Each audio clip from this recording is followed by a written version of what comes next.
Hello friends, now we start new chapter that is function.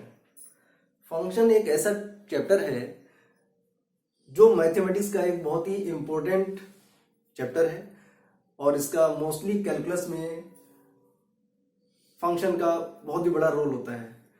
Function के बिना आपकी calculus incomplete है। आप कोई भी टॉपिक पढ़े रिलेटेड टू कैलकुलस, चाहे आपका लिमिट हो, क्वांटिन्यूटी चेक करनी हो, आपको डिफरेंशियल कैलकुलस करनी हो, डिफरेंशिएशन करना हो, इंटीग्रेशन करना हो, चाहे डेफिनेट इंटीग्रेशन हो या इनडेफिनेट इंटीग्रेशन हो, डिफरेंशियल इक्वेशन हो या डेरिवेटिव्स हो, पूरा का पूरा आपका कैलकुलस टोटली डिपेंड होता है फंक्शन पर। तो आज हम लोग देखेंगे फंक्शन होता क्या है, ये कैसे वर्क करता है, क्या क्या इसकी प्रॉपर्टीज होती हैं, तो इस पर आज हम लोग डिस्कस करेंगे। देखें ध्यान से, हम यहां पर लेट करते हैं, आपके पास दो वेरिएबल है y is equal to x. Two variables हैं, one is y, second one is x। तो y is equal to x लिखा हुआ है, ऐसे हम लोग लिख सकते हैं y is equal to root x, y is equal to sine x, y is equal to mod x. तो यहां पर क्या हो रहा है, यहां पर x और y में एक रिलेशन जनरेट हो रहा है, x और y में एक रिलेशन जनरेट हो रहा है। y is equal to x, that means y और x की वैल्यू इक्वल है, यहां पर एक रिलेशन जनरेट हुआ। y is equal to root x, यहां पर भी एक रिलेशन जनरेट हो रहा है, और जो रिलेशन रूट जनरेट हो रहा है उसमें जो स्क्वायर है वो एक फंक्शन है, वो एक रूल है। y is equal to sine x, यहाँ पर भी y और x के बीच में एक रिलेशन जनरेट हो रहा है, जिसमें जो आपका साइन है ये एक आपका एक रूल है। y is equal to mod x, तो यहाँ पर भी y और x में एक रिलेशन जनरेट हो रहा है, और जिसमें जो मॉड लगा हुआ है ये एक आपका रूल है। सिमिलरली हम लिख सकते हैं y is greater than x plus two, y की जो वैल्यू है वो ग्रेटर है देन x प्लस टू। तो यहाँ पर जो ग्रेटर का साइन है ये एक रूल है जो एक दूसरे को रिलेट कर रहा है।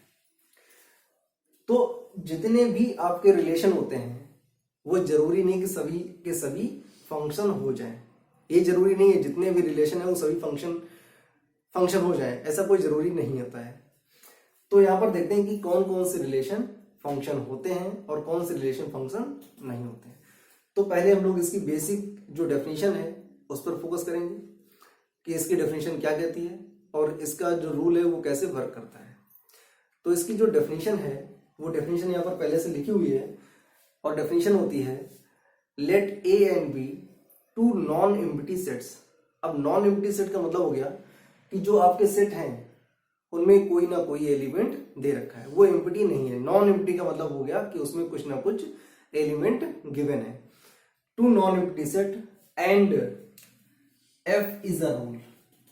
F is a rule by which every element of set A, two sets हैं, set A and set B, both are non-empty sets. Every element of set A is associated. Associated का मतलब हो गया related, एक दूसरे का relation. Set A is associated with a unique element of set B. Set A के जो elements हैं वो रिलेट्स होने चाहिए किसके साथ में, सेट बी के एलिमेंट्स के साथ में। और कैसे रिलेट्स होने चाहिए, यूनिक एलिमेंट्स के साथ में। जो रिलेशन होना चाहिए वो यूनिक होना चाहिए, और यूनिक का मतलब होता है वन एंड ओनली वन, एक और केवल एक, दो नहीं होने चाहिए, one and only one. Then such a rule F is known as function and written as f is defined from set A to set B, या इसको पढ़ सकते हैं f such that A tends to B, ऐसे भी हम लोग इसको रीड कर सकते हैं। अब ये तो एक डेफिनेशन हो गई, इसकी एक दूसरी डेफिनेशन और जो और इजी है वो क्या है, फंक्शन इज अ रिलेशन। आपको मैंने बताया कि फंक्शन एक रिलेशन होता है, लेकिन जरूरी नहीं कि सभी फंक्शंस सभी रिलेशंस आपके फंक्शन हो, ये कोई जरूरी नहीं है। तो डेफिनेशन क्या है, function is a relation in which every element of set A gets related to exactly one element, यहां पर लिखा था यूनिक एलिमेंट, यहां पर लिखा था unique element, that means one and only one. यहां पर क्या लिखा हुआ है, gets related to exactly one element. बात वही हो गई, यूनिक एलिमेंट का मतलब हो गया एग्जैक्टली वन एलिमेंट और one and only one elements. Of set B F such that A tends to be. तो ये हो गई फंक्शन की डेफिनेशन। अब इसका जो सिनोनिम्स होता है उसको जैसे हम बोलते हैं मैपिंग, मैप्स, वो भी हमारा फंक्शन के अकॉर्डिंग वर्क करता है। तो इसको देखते हैं with the help of example. कुछ एग्जांपल की हेल्प से समझते हैं कि कौन कौन से रिलेशन फंक्शन है और कौन से रिलेशन फंक्शन नहीं है। फर्स्ट एग्जांपल लेते हैं, ये सेट ए है और ये आपका सेट बी है। सेट ए के एलिमेंट्स हैं 2, 4, 6, 8।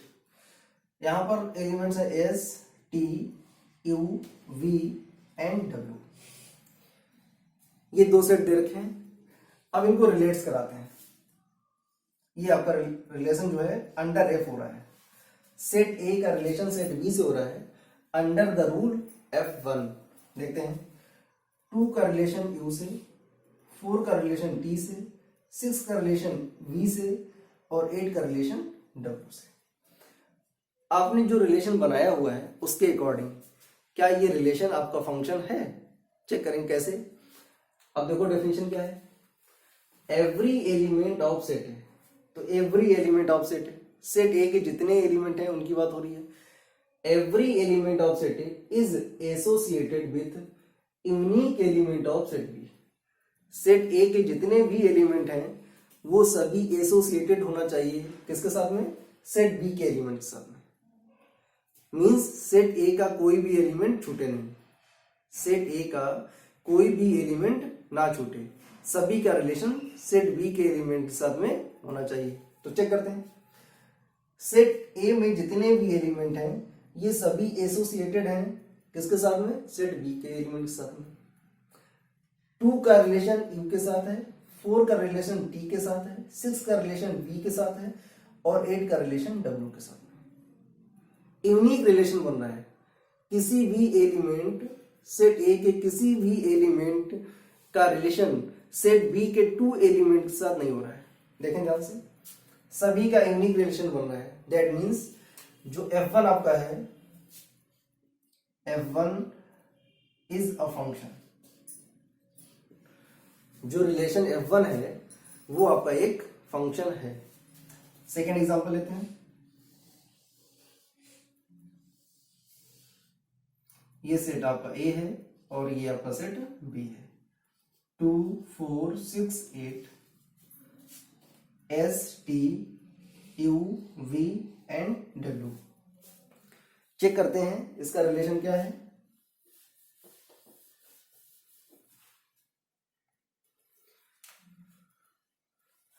टू का रिलेशन एस के साथ में है, 4 का रिलेशन यू के साथ में है, 8 का रिलेशन बी के साथ में है। आपको बताना है ये जो रिलेशन बन रहा है वो अंडर रूल F2 बन रहा है। अब आपको चेक करना है क्या रूल F2 जो है वो फंक्शन को डिफाइन कर रहा है। चेक करते हैं, 2 का रिलेशन S के साथ में है, 4 का रिलेशन U के साथ में है, 8 का रिलेशन V के साथ में। क्या ये रिलेशन एक फंक्शन हो रहा है। देखते हैं इसकी डेफिनेशन को।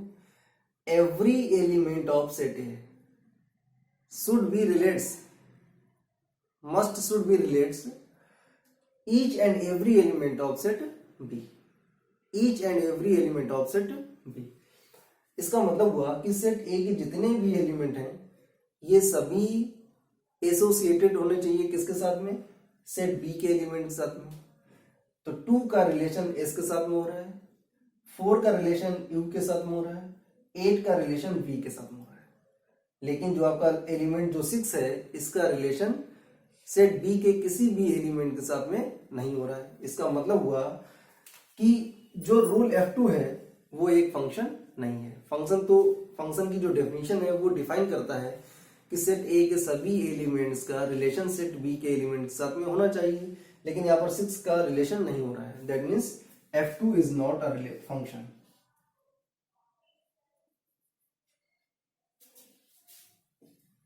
F2 is not a function. F2 एक फंक्शन नहीं है। नेक्स्ट एग्जांपल लेते हैं।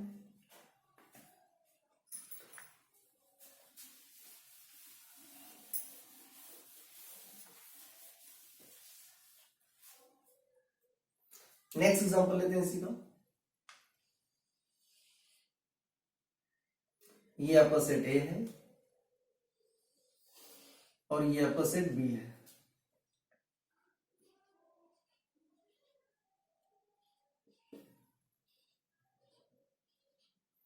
STOVW देखते हैं। 2 का रिलेशन S के साथ में है, 4 का रिलेशन T के साथ में है, 6 का रिलेशन U के साथ में है और 8 का रिलेशन W के साथ में है। क्या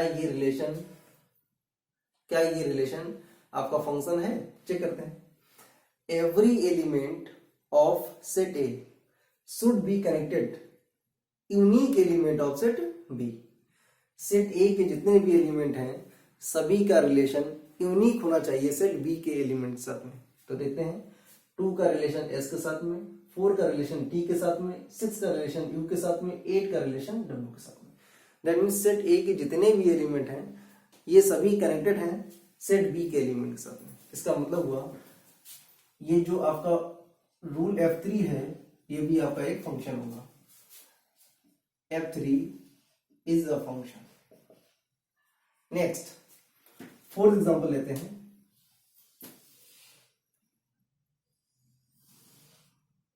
set A set B 2 4 6 8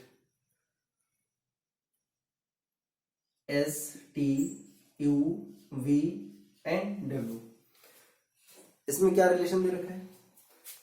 2 gets related to S, 4 gets related to U, 6 gets related to U, 8 related to W। 2 का रिलेशन S के साथ में है, 4 का रिलेशन U के साथ में है, 6 का रिलेशन U के साथ में है, 8 का रिलेशन W के साथ में। क्या ये आपका रिलेशन एक फंक्शन होगा under rule F4?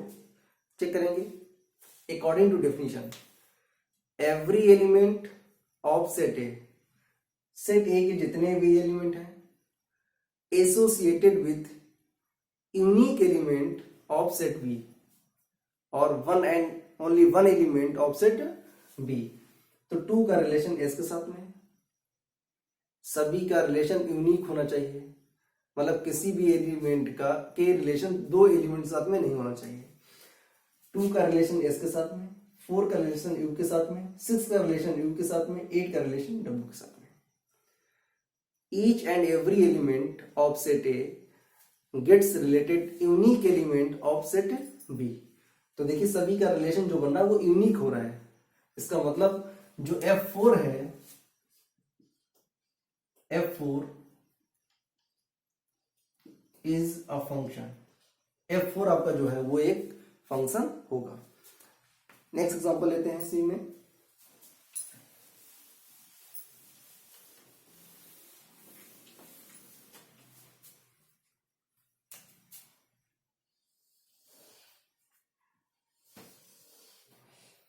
Set A set B और ये रिलेशन जो आपका बन रहा है रूल F5 से।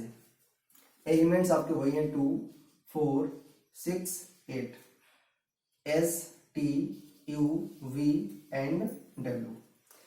अब इसका रिलेशन क्या दे रखा है? 2 का रिलेशन T के साथ में, 4 का रिलेशन U के साथ में, 6 का रिलेशन W के साथ में एंड 6 का रिलेशन U के साथ में, 8 का रिलेशन S के साथ में। आपको चेक करना है कि जो ये रिलेशन है ये एक फंक्शन है या नहीं है। चेक करेंगे।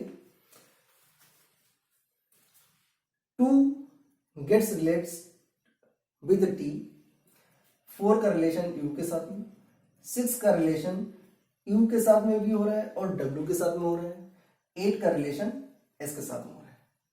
तो according to definition every element of set A should be connects या should be relates unique element of set B. तो पहला तो जो डेफिनेशन है कि सेट ए के सभी एलिमेंट्स का एक रिलेशन होना चाहिए। तो देखिए सेट ए के सभी एलिमेंट्स रिलेट्स हो रहे हैं, सेट बी के एलिमेंट के साथ में रिलेट्स हो रहे हैं। अब रिलेट्स कैसे होने चाहिए? With unique element. तो क्या यूनिक एलिमेंट के साथ में रिलेशन हो रहा है? देखेंगे 2 का रिलेशन टी के साथ में, 4 का रिलेशन यू के साथ में, 6 का रिलेशन यू वी के साथ में हो रहा है और 6 का रिलेशन डब्ल्यू के साथ में हो रहा है। 6 है आपका वो सेट ए का एलिमेंट है और इसका रिलेशन यूनिक होना चाहिए, मतलब वन एलिमेंट के साथ होना चाहिए, लेकिन यहाँ पर 2 एलिमेंट के साथ में हो रहा है, वी के साथ में हो रहा है और डब्ल्यू के साथ में हो रहा है। तो जो आपकी डेफिनेशन है उसके अकॉर्डिंग ये रॉन्ग हो गया। इसका मतलब हुआ कि जो रिलेशन F5 है ये आपका एक फंक्शन नहीं है, इज नॉट अ फंक्शन, ये आपका एक फंक्शन नहीं है। इसके बाद इसी में स्टार्ट करेंगे कि डोमेन क्या होता है और कोडोमेन क्या होता है। Domain and codomain.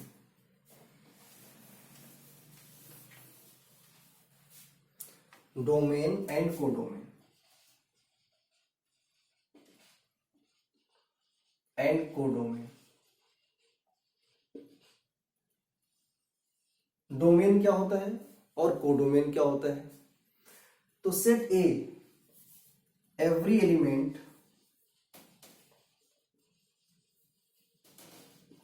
Of set ए, एक सेट ए है और दूसरा सेट बी है, तो every element of set A is called domain. Set A के जितने भी एलिमेंट होते हैं वो सभी डोमेन में आते हैं। That means domain of function क्या हो जाएगा? 2, 4, 6 एंड 8। अगर कोई रिलेशन गिवन है, अगर कोई रिलेशन गिवन है, उस रिलेशन में जो फर्स्ट एलिमेंट का कलेक्शन होता है, collection of first element is called domain. Like example देते हैं, कोई आपका रिलेशन गिवन है r इज इक्वल टू 1,3, 2,4, 3,6, ये आपका एक रिलेशन गिवन है और इस रिलेशन पूछा जाएगा आपसे कि इसमें से कौन से एलिमेंट डोमेन में आते हैं। तो collection of first element that means domain of r क्या हो जाएगा? फर्स्ट एलिमेंट का जो कलेक्शन होता है that is known as domain. तो 1, 2 and 3, 1,2,3 these elements in domain, ये आपके एलिमेंट्स डोमेन में आएंगे। यहां मैपिंग में चेक करेंगे तो मैपिंग में जो सेट ए होगा that is called domain.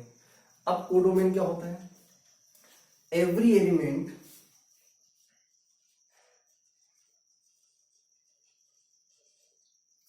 Of set B is called codomain.